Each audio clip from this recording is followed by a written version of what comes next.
Bonjour à tous et bienvenue dans cette vidéo où on va s'attaquer au dernier exemple.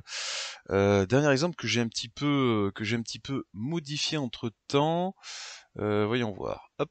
Alors l'idée que je voulais mettre en place, c'était de faire communiquer, hop, hop, de faire communiquer donc les enfants sur un même niveau et puis de remettre en place aussi la communication APP enfant sans faire de props drilling. Bon, ça on l'avait vu, donc ça va être facile à remettre en place.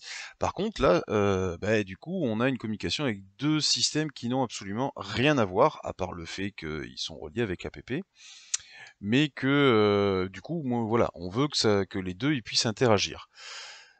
Ça veut donc dire que dans Redux Toolkit, il va me falloir enfin ça veut dire, non, je vais, pour l'exemple, monter ça en deux slicers, histoire de voir un petit peu comment ça se passe quand on a effectivement deux sujets. Le premier sujet étant celui que j'ai appelé la communication parent, donc de l'enfant A vers l'APP, et le deuxième sujet que je vais appeler la communication enfant, l'enfant A directement avec l'enfant B. Donc deux slicers. Alors, pour l'occasion, j'ai recréé un petit projet au propre, comme ça on est tranquille. Hop, celui-là, donc il est en vie, je vais aller nettoyer tout ça. Tchuc, hop, je supprime ça, le logo il dégage, boum et boum. Je vais m'occuper donc de la mise en place. Pour ça, je vais me créer un dossier, donc celui-là vous le connaissez, c'est le components. Là-dedans, je vais me faire un autre dossier qui s'appelle A et un autre dossier qui s'appelle B. Oh là là, que c'est compliqué. Euh, dans, dans le A, donc je vais faire le parent, oups, le parent A comme ça, bon c'est histoire de dire, hein, c'est histoire d'être au propre. Hop, parent A, tac, et ici je me fais l'enfant A. Hop, enfant A. Ok, même chantier côté B. Parent B. On va s'occuper de suite du composant. Donc ça c'est parent B. Hop. Et ici, new fichier enfant b.js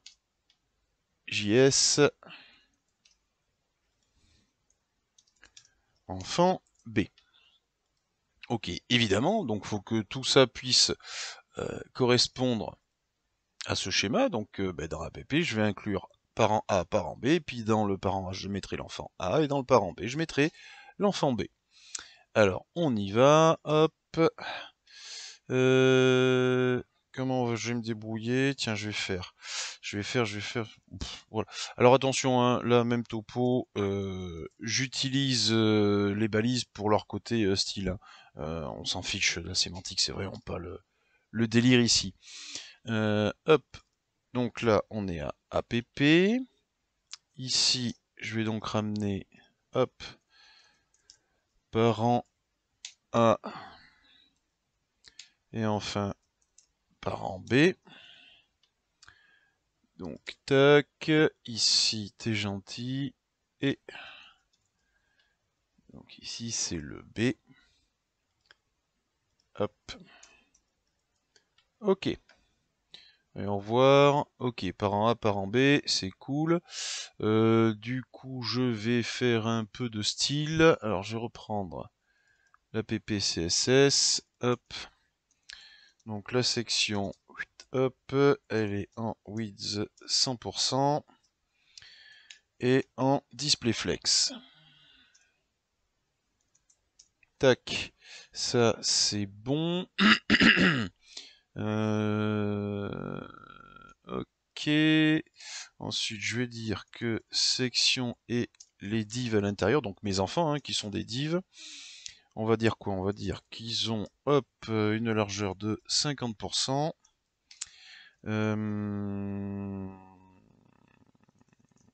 Ah oui. Et border de point solide de px orange. Évidemment, je n'oublie pas ma bêtise. Ok, qu'est-ce que ça donne? Très bien. On a notre app, on a du coup parent A, parent B. Je vais m'occuper des enfants. Donc,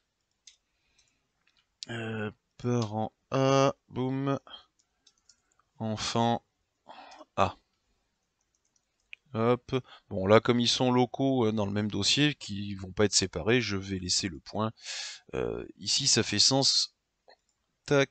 Et ici, je vais ramener l'enfant B. Ok. Qu'est-ce que ça donne? Impeccable. Est-ce que je fais un peu de style...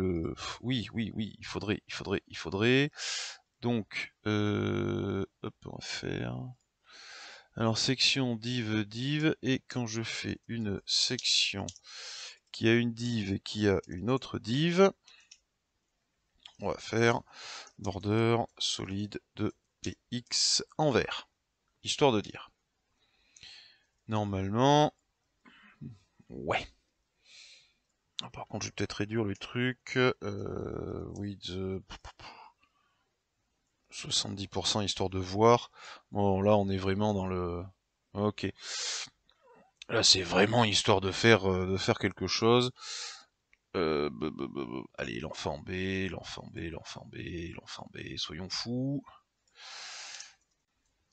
Class name, child B, j'aurais bien qu'il parte à droite, donc je vais le décrocher. Hop. Child B, alors ça, vous n'êtes pas obligé de le suivre, hein, c'est vraiment... Absolute, tac, faut pas que j'oublie que ça c'est les premières divs sont en relative. Ok. Et on va faire write 0 pixel et non pas write, qui n'existe absolument pas. Bon, ok, voilà. On a donc l'app parent A, enfant A, parent B, enfant B. Ça, c'est impeccable. Ensuite, donc moi j'enlève tout ça. Voilà. Et puis, donc ça c'était rapidement la mise en place. Je sais que celle-là elle est rapide, elle rime pas à grand chose. Bon, c'était un peu la présentation de ce qu'on allait faire. Et du coup maintenant, eh bien, dans la prochaine vidéo, on va mettre en place le Redux Toolkit avec les deux slicers et vous allez voir comment on ramène ça dans un store.